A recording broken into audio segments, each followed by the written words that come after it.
बिस्मिल्लाहिर्रहमानिर्रहीम। अस्सलाम वालेकुम। Welcome to Habibullah official. दोस्तों, आज हम BPS IBA BPS 5 to 15 graduation category का मैथमेटिक्स पोर्शन सॉल्व करेंगे, हल करेंगे। जो पेपर हुआ था आज की डेट में, यानी 19 जनवरी 2K23 को। तो ये आप वेरीफाई भी कर सकते हैं, चेक कर सकते हैं। मैंने ये सारे जो प्रॉब्लम्स हैं मैथमेटिक्स के आज के पेपर के, वो मैंने लिखे हैं। इनको मैं स्टेप बाय स्टेप और इजी वे में कोशिश करूंगा सॉल्व करने की। जैसे हमारे जो भी दोस्त हैं, कैंडिडेट्स हैं, जो भी जिनको मैथमेटिक्स में तकलीफ़ होती है या मसला होता है, तो वो भी इंशाल्लाह आसानी के साथ समझ में आ जाएगी उनको ये बात। और उसके अलावा ये जो प्रॉब्लम्स है ये बहुत ही इम्पॉर्टेंट हैं, क्योंकि आईबीए बीपीएस 5 to 15 के जो पेपर्स हो रहे हैं वो तकरीबन एक ही तरीके के हो रहे हैं। यानी प्रॉब्लम्स तो डिफरेंट हैं, लेकिन उनका जो वे है वो तकरीबन सेम टू सेम आ रहा है। यानी एक वे का तरीके का प्रॉब्लम है तो दूसरे प्रॉब्लम उसी तरीके के आते हैं, लेकिन वैल्यूज़ वगैरह चेंज होते हैं, थोड़ा कभी कभी मेथड चेंज होता है, नहीं तो ज़्यादातर वो सिर्फ उसमें वैल्यूज़ का फ़र्क रहता है। तो हम स्टार्ट करते हैं। अगर आप चैनल पे नए हैं तो चैनल को ज़रूर सब्सक्राइब करें और वीडियो को कंप्लीट देखें ताकि आपको हर चीज़ समझ में आ जाए। इसके अलावा अगर वीडियो आपको अच्छी लगे तो उसको लाइक करें, हमें कमेंट करें। तो ये है IBA BPS 5 to 15 graduation category. Paper date है 19 जनवरी 2K23, mathematics portion part 1। Problem है 41। The value of 1 minus cos square x multiply by 1 plus cot square x. तो इसका क्या वैल्यू होगा? ये इक्वल है, फिर ऑप्शन दिए हुए हैं, मैं इसको सॉल्व करूंगा। तो सबसे पहले दोस्तों ये है ट्रिग्नोमेट्रिक फंक्शंस में आते हैं। इसमें है एक फार्मूला है जो sine square x plus cos square x, वो बराबर होता है 1 के। इसमें जब आप साइन स्क्वायर एक्स को एक तरफ रोकेंगे तो कास स्क्वायर एक्स दूसरी तरफ चला जाएगा, यानी sine square x is equal to 1 minus, ये दूसरी तरफ बराबर के जाएगा तो माइनस में हो जाएगा, ये कास स्क्वायर एक्स। यानी हमारे पास जो गिवन है वो 1 माइनस कास स्क्वायर एक्स है। अच्छा, इसमें साइन स्क्वायर एक्स जो है, इस असल फार्मूला में से जब साइन स्क्वायर एक्स इक्वल होगा तो वो होगा 1 माइनस कास स्क्वायर एक्स। यानी का 1 माइनस कास स्क्वायर हमें गिवन है, तो 1 माइनस कास स्क्वायर एक्स जो बराबर होगा वो होगा इस, ये सारा जो टर्म है वो बराबर होगा साइन स्क्वायर एक्स के। 1 माइनस कास स्क्वायर एक्स बराबर होगा साइन स्क्वायर एक्स के। बीच में मल्टीप्लीकेशन की निशानी है तो मल्टीप्लाई देंगे। और उसके अलावा ट्रिग्नोमेट्रिक फंक्शन में फार्मूलाज हैं जो, उसमें 1 प्लस काट स्क्वायर एक्स ये बराबर होता है कोसेक स्क्वायर एक्स। ये फार्मूला दें, इस टाइप के फार्मूला आपको याद रखने होंगे ताकि आपको प्रॉब्लम करने में आसानी हो। तो 1 प्लस काट स्क्वायर एक्स बराबर है कोसेक स्क्वायर एक्स, यहां पे लिखेंगे कोसेक स्क्वायर एक्स। तो देखें, हमें एक तो साइन स्क्वायर एक्स मिल गया, दूसरा मल्टीप्लाई में है, ये मल्टीप्लिकेशन और कोसेक स्क्वायर एक्स है। तो उसके बाद जो है कोसेक स्क्वायर एक्स का हमें वैल्यू रखना होगा। कोसेक स्क्वायर एक्स जो बराबर होता है 1 अपान, यानी 1 अपान साइन स्क्वायर एक्स। ये कोसेक स्क्वायर एक्स समझें कि साइन स्क्वायर एक्स का इनवर्स फंक्शन है। इनवर्स का मकसद होता है कि 1 अपान में है, तो साइन स्क्वायर एक्स ये सेम रखेंगे, मल्टीप्लिकेशन की जो सैंपल है वो भी सेम रखेंगे जो भी है। अभी कोसेक स्क्वायर एक्स की वैल्यू रखेंगे, वो क्या है? वो है 1 अपान साइन स्क्वायर एक्स। तो देखें, ये ऊपर साइन स्क्वायर एक्स है, ये डिवाइड में साइन स्क्वायर एक्स, ये खत्म हो गए और बच गया 1। 1 को ये 1, ये 1, 1 को 1 मल्टीप्लाई करेंगे 1 के साथ तो 1 आएगा वैल्यू। नीचे भी 1 है, वो दे नहीं दे, तो इसका ये जो सारा प्रॉब्लम है इसका जो वैल्यू आएगा फाइनली 1 आएगा। यानी 41 प्रॉब्लम का जो एक्यूरेट और ऑथेंटिक जो आंसर है वो है 1। जिसने भी 1 मार्क किया उसका प्रॉब्लम सही है। उसके बाद है दोस्तों problem 42। The value of n in 15 by bracket 5 by 3 bracket of power n, ये n जो है पावर में है, इज इक्वल टू, ये जो टर्म है वो इक्वल है 5 पावर 4 इंटू 3 पावर 4 के। अभी यहां पे हमें फाइंड करना है वैल्यू ऑफ n। तो सबसे पहले मैं इसको यहां पे लिख लेता हूं प्रॉब्लम को, 15 into 5 multiply by 3 whole power n is equal to 5 power 4 multiply by 3 power 4। तो दोस्तों ये होगा 15 मल्टीप्लाई बाय, ये जो ब्रैकेट के अंदर जो टर्म है 5/3, तो इसको मल्टीप्लाई करेंगे फिर पावर रखेंगे, ये होगा 15 पावर n। ये बराबर में ये जो टर्म है ये भी सेम रखेंगे। अच्छा, इसको हम ऐसे भी लिख सकते हैं, यानी 5 मल्टीप्लाई बाय 3 ब्रैकेट, ये जो पावर है इनको मल्टीप्लाई करके इनका पावर जो है वो कॉमन करके ऊपर ही रखते हैं, पावर 4, यानी 5 पावर 4 ये अब फाइंड कर लें, फिर मल्टीप्लाई करें उसको 3 पावर 4 के साथ, तो जो भी वैल्यू आएगा वो बराबर होगा 5 मल्टीप्लाई बाय 3 होल पावर 4 के, यानी ये इस टर्म का वैल्यू और इस टर्म का जो वैल्यू सेम आएगा। तो इसको हम अपने प्रॉब्लम को इजी करने के लिए इसको कन्वर्ट करेंगे इस फॉर्म में। तो इसके बाद है, हमें पता है कि मल्टीप्लिकेशन में अगर बेस सेम हो, ये बेस सेम है, तो उसमें पावर्स ऐड होते हैं, यानी बेस एक दफा लिखेंगे, इसके आगे कुछ नहीं है तो 1 पावर है, यानी 1 प्लस n, तो 1 प्लस n होगा ये, और इसको हम रखेंगे ये 5 मल्टीप्लाई बाय 3, ये होगा 15 पावर 4।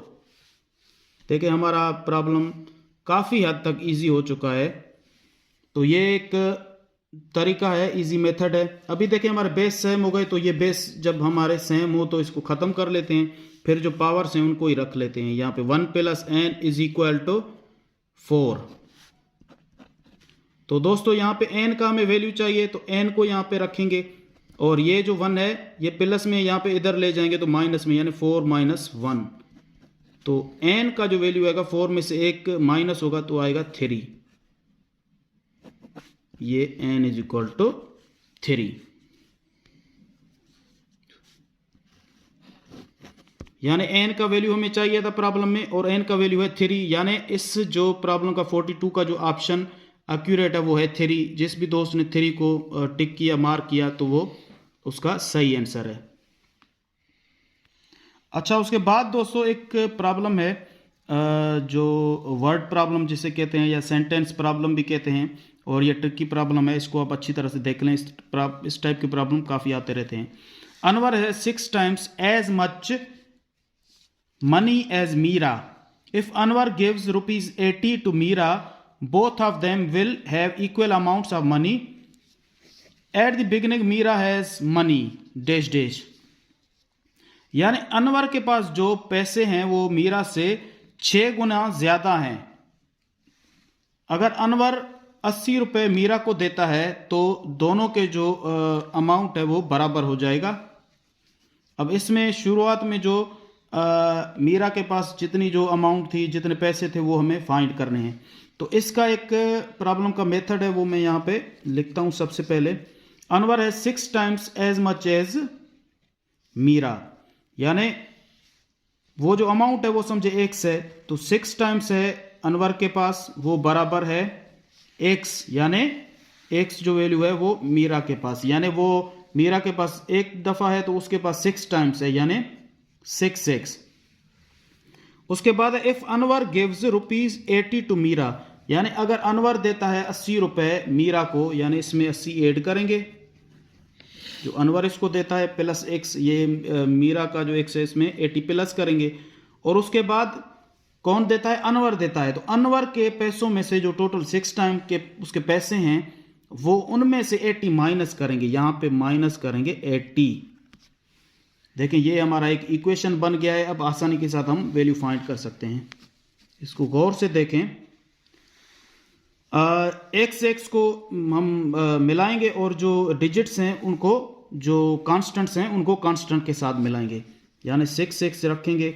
ये x इधर बराबर के दूसरी तरफ ले आएंगे, ये प्लस में है तो इधर माइनस हो जाएगा, और ये 80 इधर ले आएंगे, ये माइनस में है तो प्लस में हो जाएगा, यानी ये 80 लिखेंगे पहले, फिर प्लस करेंगे ये वाला 80, यानी 6 में से x माइनस करेंगे तो ये होगा 5x वो बराबर होगा 80 प्लस 80 160 के।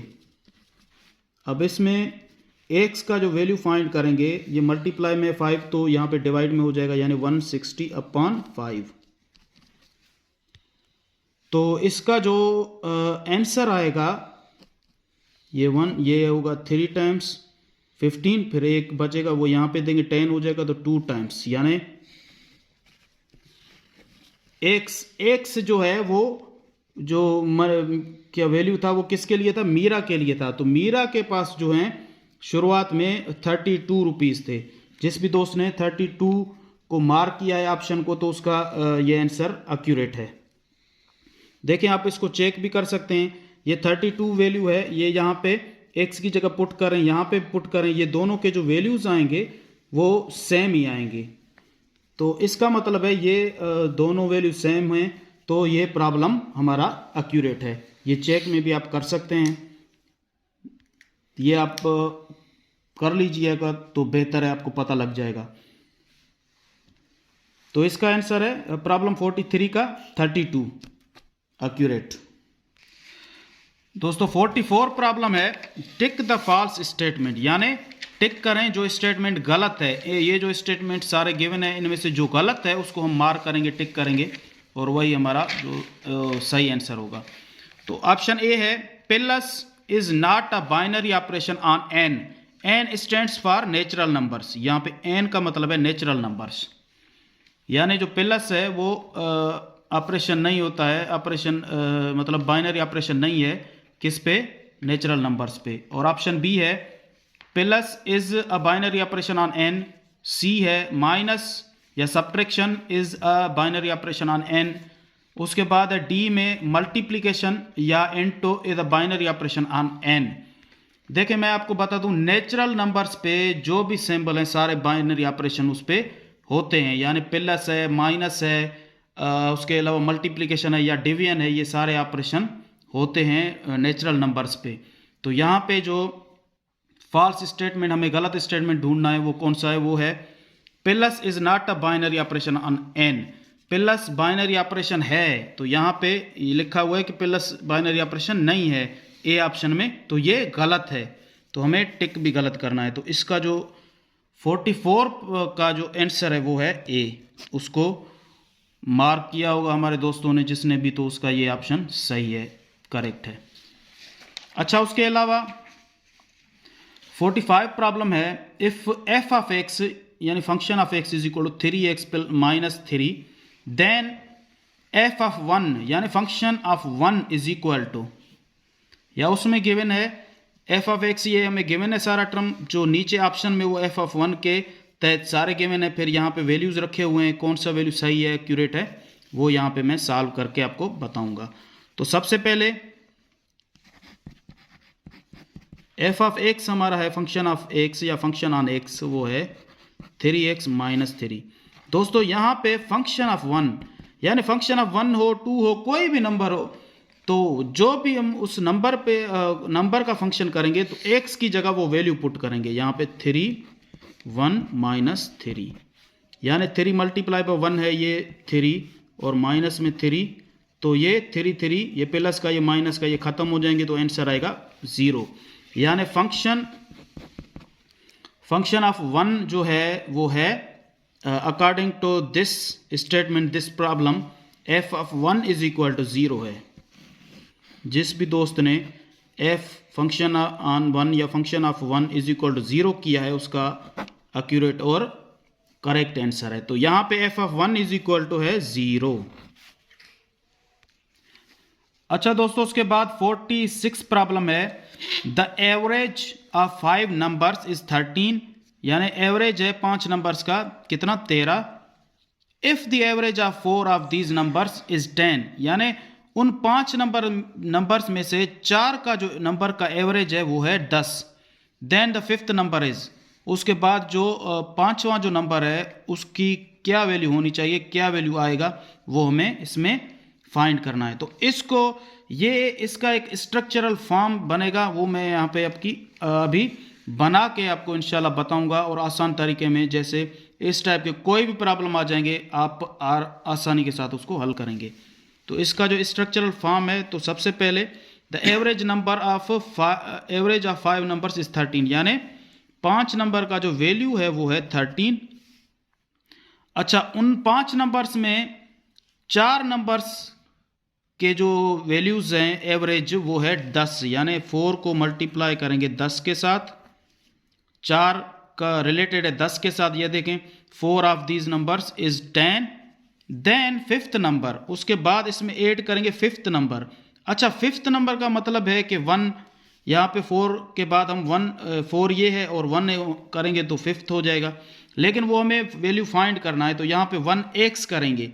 1x लिखें या x लिखें, सेम चीज़ है, सेम थिंग है, क्योंकि जो 5th नंबर है उसका वैल्यू हमें फाइंड करना है, तो वो 5th नंबर x है हमारा। और इसको डिवाइड करेंगे टोटल नंबर के साथ। टोटल नंबर कितने हैं? 5, यहाँ पे डिवाइड करेंगे 5 के साथ। ये एक स्ट्रक्चरल फॉर्म हमारा बन गया है। अभी देखें, इस फॉर्म के बाद आप इसको बहुत ही आसान और जल्दी में कर सकते हैं। ये बाय क्रॉस मल्टीप्लाई करेंगे, ये 5 यहाँ पे डिवाइड में है तो दूसरी तरफ बराबर के, क्योंकि हमें x रखना है और दूसरी तरफ सारी चीज़ें ले जानी है, तो यहाँ पे होगा 13 multiply by 5 is equal to 4 multiply by 10 कितना होगा? 40 और प्लस x। उसके बाद 13 को 5 के साथ मल्टीप्लाई करेंगे तो कितना वैल्यू आएगा? ये आएगा 65 is equal to 40 plus x। देखें, अभी हमें x का वैल्यू चाहिए तो x को इसी जगह रखेंगे या इस जगह रखेंगे, कोई मसला नहीं है। तो या इसको मैं, हो सकता है ये आपको थोड़ा मुश्किल लगे, तो इसको मैं ऐसे रखता हूँ कि 65 माइनस 40, ये दूसरी तरफ ले जाएंगे बराबर के तो माइनस में हो जाएगा, और बराबर करेंगे प्लस x या x के। तो यहाँ पे 65 में से 40 जो माइनस करेंगे तो हमारा वैल्यू आएगा 25, यहाँ पे 25 इज इक्वल टू x, या इसको हम ऐसे भी लिख सकते हैं x इज इक्वल टू 25। यानी क्वेश्चन नंबर 46 का जो एक्यूरेट ऑप्शन है वो है 25। हमने स्टेप बाय स्टेप इसको सॉल्व किया है। इस स्ट्रक्चर को आप गौर से देखें, वीडियो को लाजमी देखें ताकि इस स्ट्रक्चर को अच्छी तरह से आप समझ लें। तो यहाँ पे x का वैल्यू आ गया 25। तो इसको आप चेक भी कर सकते हैं, हालांकि ये आपका वैल्यू सही है या नहीं वो मैं यहाँ पे साइड में आपको चेक भी करके बताता हूँ। यहाँ पे हम 13 लिखते हैं, ये बराबर है 4, यहाँ पे हम ऊपर लिखते हैं चेक कि हमारा वैल्यू सही है या गलत है। 4 मल्टीप्लाई बाय 10 प्लस x की जगह हम रखते हैं यहाँ पे 25, अपॉन में रखते हैं 5। चेक का मकसद है कि बराबर के दोनों तरफ ये वैल्यू और ये सारा वैल्यू, यानी ये और ये इक्वल होना चाहिए। यहाँ पे 13 है तो इसको भी सॉल्व करके हमें 13 ही निकालना है, या 13 आना चाहिए लाजमी। तो 13 इज इक्वल टू ये होगा 40 plus 25 upon 5। 30 is equal to यहाँ पे 40 प्लस 25 कितना होगा? 65 अपॉन 5। तो यहाँ पे 5 का टेबल मैं लगाता हूँ इस पर, ये एक दफ़ा, और यहाँ पे एक बचेगा, ये 15 हो गया तो 3 दफ़ा इस पर लगेगा, यानी 13 इज इक्वल टू 13। इसका मतलब है, देखें वैल्यू सेम आया है 13 इज इक्वल टू 13, तो इसका मतलब है कि हमारा प्रॉब्लम एक्यूरेट है। और ये जो हमारा स्ट्रक्चरल फॉर्म है इसका, ये सारा हमारा स्ट्रक्चरल फॉर्म है, तो ये भी हमारा एक्यूरेट और ऑथेंटिक है। इसको याद कर लें। इस टाइप की काफ़ी प्रॉब्लम्स IBA BPS 5 to 15 या कोई भी पेपर होंगे तो उसमें 1 पेपर में ये आ सकते हैं। तो दोस्तों, वीडियो को लाजमी कंप्लीट देखें, और चैनल पे नए तो उसको ज़रूर सब्सक्राइब करें, कमेंट करें, और अगर वीडियो आपको अच्छी लगे तो उसको लाइक ज़रूर करें। Thanks a lot.